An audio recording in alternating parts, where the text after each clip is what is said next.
हरे कृष्णा। सभी का स्वागत है। भगवत गीता का सुंदर पाठ चल रहा है। यह भगवत गीता श्री कृष्ण अर्जुन को सुना रहे हैं और ऐसा कह सकते हैं कि अर्जुन के माध्यम से हमें सुना रहे हैं। हमारे जीवन में अनेक तरह के प्रश्न होते हैं, अनेक तरह की समस्याएं होती हैं, तो भगवत गीता में उन सभी समस्याओं का समाधान मिलेगा, हमारे सभी प्रश्नों का उत्तर हमें मिलेगा। इसलिए हमें भगवत गीता का पाठ नित्य श्रवण करना चाहिए। किसी न किसी श्लोक में हमारे किसी न किसी प्रश्न का उत्तर अवश्य छिपा होता है।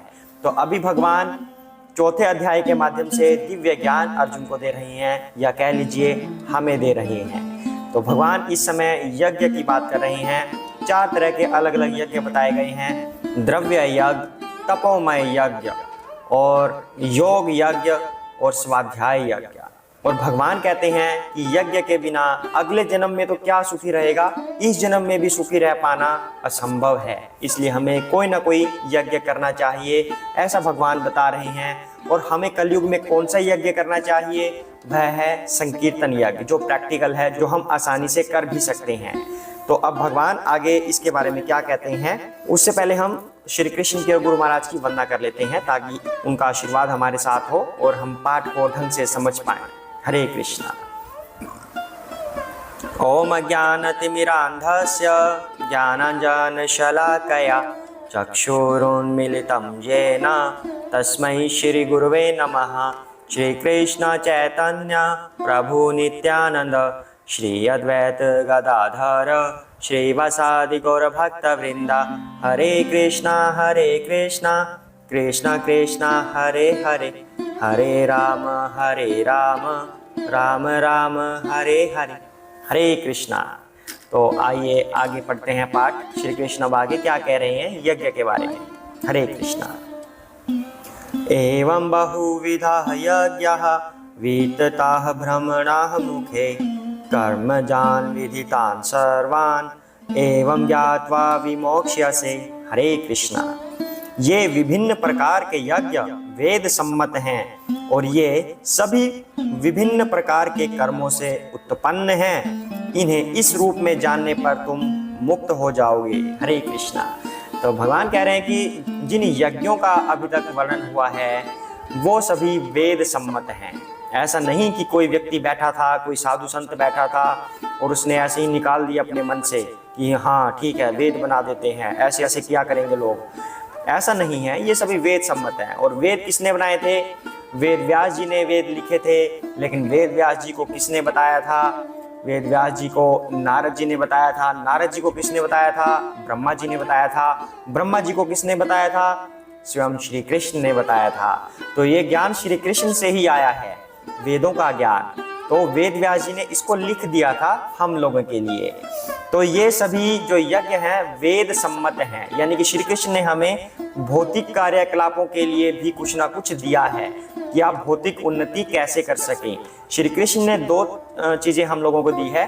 दूसरा, हम भौतिक जीवन में कैसे आगे बढ़ें, और पहला क्या है, आध्यात्मिक जीवन में हम कैसे आगे बढ़ें। तो हमें एक्सेप्ट कौन सा करना है ये हमारे ऊपर है। हमें हमेशा आध्यात्मिक जीवन की ओर बढ़ना चाहिए, भगवान की तरफ बढ़ना चाहिए। लेकिन जो लोग इस तरफ नहीं बढ़ पाते तो कम से कम वेदों का पालन तो करें ही, क्योंकि वो उनकी आर्थिक उन्नति के लिए, उनकी भौतिक जीवन की उन्नति के लिए आवश्यक होता है। तो ये सभी यज्ञ वेद सम्मत हैं। तो कहते हैं कि ये विभिन्न प्रकार के कर्मों से उत्पन्न हैं, अर्थात जो ये यज्ञ हैं ये अलग अलग लोगों के अलग अलग कर्ता भेद होने की वजह से, कि कोई कुछ करता है, कोई कुछ करता है, किसी को कोई चीज पसंद है, किसी को कोई चीज पसंद है, तो उनके अनुसार अलग अलग यज्ञ बनाए गए हैं। किसी को आर्थिक उन्नति करनी है, किसी को परिवार में उन्नति करनी है, किसी को आदर सम्मान चाहिए, किसी को कुछ और चाहिए। सबका अलग अलग उद्देश्य होता है जीवन में उन्नति करने का। तो उन सबके अनुसार ये अलग अलग तरह के यज्ञ बनाए गए हैं कि किसको क्या चाहिए। दूसरा, देहात्म बुद्धि से सभी लीन होते हैं। देहात्म बुद्धि मतलब जिसके अंदर देह, आत्मा और हमारी बुद्धि होती है। ये तीनों चीजें मिलकर जो इंसान कर सकता है उसके अकॉर्डिंग ये सभी यज्ञ बनाए गए हैं। यानी कि इन तीनों चीजों से ही हम कुछ ना कुछ कार्य कर सकते हैं ना। इसके अलावा तो हमारे पास कोई और शक्ति है नहीं। हमारे पास अपना शरीर है, हमारी आत्मा है, हमारी बुद्धि है। इन्हीं चीज़ों से हम कोई कार्य संपन्न कर सकते हैं, तो हमारी इस लिमिट में जो हम संपन्न कर सके उसी के अनुसार यज्ञों का विधान दिया गया है। और उन यज्ञों का वैसे मेन उद्देश्य क्या होता है? भगवान की प्राप्ति, मुक्ति की प्राप्ति। तो हमें इन यज्ञों का अनुष्ठान हमेशा करते रहना चाहिए, लेकिन हमें आध्यात्मिकता की तरफ भी बढ़ना चाहिए। सिर्फ भौतिक जीवन की उन्नति की तरफ नहीं, आध्यात्मिकता की तरफ बढ़ना चाहिए, क्योंकि इनका उद्देश्य मेनली क्या है? मेनली उद्देश्य तो यह है ना कि मुक्ति मिल जाए, लेकिन वो भौतिक उन्नति तो हमारी प्लस में होती है, एडिशन में होती है, लेकिन हम उस भौतिक उन्नति को एज ए प्राइमरी उद्देश्य ले लेते हैं, अपना मुख्य उद्देश्य ले लेते हैं, और आध्यात्मिकता को साइड में रख देते हैं। तो यज्ञ दोनों कार्य करते हैं, भौतिक उन्नति भी देते हैं और आध्यात्मिक भी, लेकिन हम चूज कर लेते हैं भौतिक को। भगवान कह रहे हैं कि आध्यात्मिकता को चूज कीजिए और इन यज्ञों का अनुष्ठान कीजिए।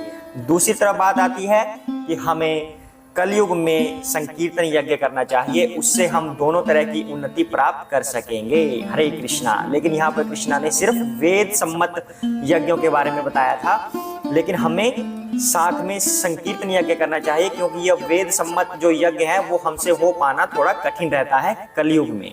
तो अब आगे बढ़ते हैं, श्री कृष्ण इसके बारे में क्या कह रहे हैं। हरे कृष्णा। श्रेयान् द्रव्यमयात् यज्ञात् ज्ञान यज्ञः परन्तप सर्वं कर्मखिलं पार्थ ज्ञाने परिसमाप्यते। हरे कृष्णा।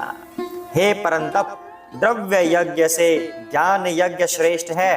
हे पार्थ, अंत तो गत्वा सारे कर्म यज्ञों का अवसान दिव्य ज्ञान में होता है। हरे कृष्णा। तो भगवान यहाँ पर क्या कह रहे हैं? जो ये द्रव्य यज्ञ होता है, स्वाहा स्वाहा, ऐसा ऐसा जो हम यज्ञ करते हैं ना, हवन करते हैं, इससे श्रेष्ठ ज्ञान यज्ञ है। ज्ञान यज्ञ कैसे होता है?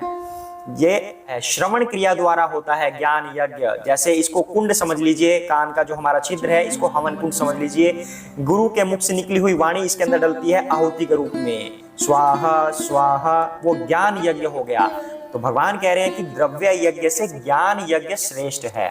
अब हम क्या बात कर रहे थे कि यज्ञ से हमें दो चीजें मिलती है, भौतिक उन्नति और आध्यात्मिक उन्नति। तो भगवान हमेशा आध्यात्मिक उन्नति की ओर बढ़ने को कहते हैं, लेकिन तब भी अगर कोई इंसान आध्यात्मिकता की तरफ नहीं बढ़ रहा तो कम से कम भौतिक उन्नति के लिए तो यज्ञ करना आवश्यक है ही, जो वेद सम्मत है। तो कम से कम वह तो कीजिए ही, क्योंकि उससे पिछले श्लोक में भी कहा था, इस जीवन में उन्नति के लिए तो हमें कम से कम यज्ञ करने ही पड़ेंगे, अगले जन्म की तो बात दूर की है। तो अब यहाँ भगवान कह रहे हैं कि इस स्वाहा स्वाहा वाले यज्ञ से ज्ञान यज्ञ श्रेष्ठ है। जिस यज्ञ का अंत ज्ञान में होता है वह सर्वश्रेष्ठ है। तो भगवान यहाँ पर क्या कह रहे हैं कि इन यज्ञों का प्रयोजन एक ही है कि इंसान को ज्ञान की प्राप्ति हो सके, सिर्फ भौतिक उन्नति की तरफ ना जाए। क्योंकि यज्ञ का मेन उद्देश्य तो यही होता है कि परमेश्वर की प्राप्ति की जाए। अगर परमेश्वर की प्राप्ति के लिए हम यज्ञ नहीं करते तो वो सिर्फ भौतिक कर्म बन के रह जाता है। कभी कभी इन यज्ञों को फिर हम कर्म कांड भी कहते हैं, लेकिन यज्ञ वही अच्छा है जिसके अंदर ज्ञान कांड हो, जिसके अंदर ज्ञान कर्म हो। वही यज्ञ अच्छा है जिसके अंत में ज्ञान हो। वही सर्वश्रेष्ठ है जो हमें ज्ञान दे जाए और उस ज्ञान से हम फिर परमेश्वर की भक्ति कर पाएं, उनकी सेवा कर पाएं। यही यहाँ पे भगवान श्री कृष्ण कह रहे हैं, द्रव्य यज्ञ से श्रेष्ठ ज्ञान यज्ञ है, अतः हमें ज्ञान की तरफ बढ़ना चाहिए। लेकिन सर्वश्रेष्ठ क्या है वो श्री कृष्ण हमें आगे बताएंगे। लेकिन पहले ही आपको एक लाइन में बता देते हैं, सर्वश्रेष्ठ है भक्ति। ज्ञान योग, ध्यान योग, यज्ञ, इन सब से सर्वश्रेष्ठ भक्ति योग होता है। लेकिन अभी के लिए द्रव्य यज्ञ से भौतिक वाले यज्ञ की अपेक्षा ज्ञान वाला यज्ञ सर्वश्रेष्ठ है, ऐसा भगवान कह रही हैं। अब ये ज्ञान हमें कहाँ से मिलेगा ये भगवान अगले श्लोक में हमें बताएंगे। कोई इसके लिए स्कूल कॉलेजेस होते हैं, यूनिवर्सिटीज होती हैं, हमें कहाँ से ये ज्ञान मिलेगा ये कृष्ण अगले श्लोक में बताएंगे, और ये हम कल के डेट में करेंगे। हरे कृष्ण। आज के लिए इतना ही करते हैं। तो आज हमने क्या सीखा? आज हमने भगवत गीता से ये सीखा कि हमें कोई ना कोई यज्ञ तो अवश्य करना ही चाहिए। अगर हम आध्यात्मिकता की तरफ नहीं बढ़ना चाह रहे हैं तो कम से कम हमें भौतिक उन्नति तो चाहिए ही। दो ही चीज़ों इंसान चाहता है, या तो चाहता है कि मेरी मटेरियल प्रोग्रेस हो, मेरे पास धन हो, परिवार हो, सुख सुविधाएं हो, या इंसान चाहता है कि मैं भगवान की तरफ बढ़ूं। ऐसा कौन इंसान होता है जो दोनों चीजें नहीं चाहता? जिसके पास बुद्धि नहीं होती वह ही हो सकता है कि वो कोई भी चीज नहीं चाहता कि ठीक है चलो। जो एक भक्त होता है वो हमेशा आध्यात्मिकता की तरफ बढ़ता है, भगवान को ही चाहता है। तो ऐसा कोई व्यक्ति है ही नहीं जो दोनों में से कुछ नहीं चाहता। तो यहाँ पर कह रहे हैं भगवान कि हमें कोई ना कोई यज्ञ करना चाहिए, चाहे भौतिक उन्नति के लिए ही सही, क्योंकि उन यज्ञों का भी मेन उद्देश्य भगवान की तरफ जाना ही होता है। कभी ना कभी तो आप भगवान की तरफ जाने का प्रयास करेंगे ही, तो इसलिए कोई ना कोई यज्ञ करना चाहिए। दूसरी बात भगवान ने बोला है कि इस द्रव्य यज्ञ से, स्वाहा स्वाहा वाले यज्ञ से अच्छा है ज्ञान वाला यज्ञ, तो हमें ज्ञान वाले यज्ञ की तरफ बढ़ना चाहिए। हरे कृष्णा। जय श्री कृष्ण चैतन्य प्रभु नित्यानंद श्री अद्वैत गदाधर श्री वसादि गौर भक्त वृंदा। हरे कृष्ण कृष्ण कृष्ण हरे हरे, हरे राम राम राम हरे हरे, हरे कृष्णा।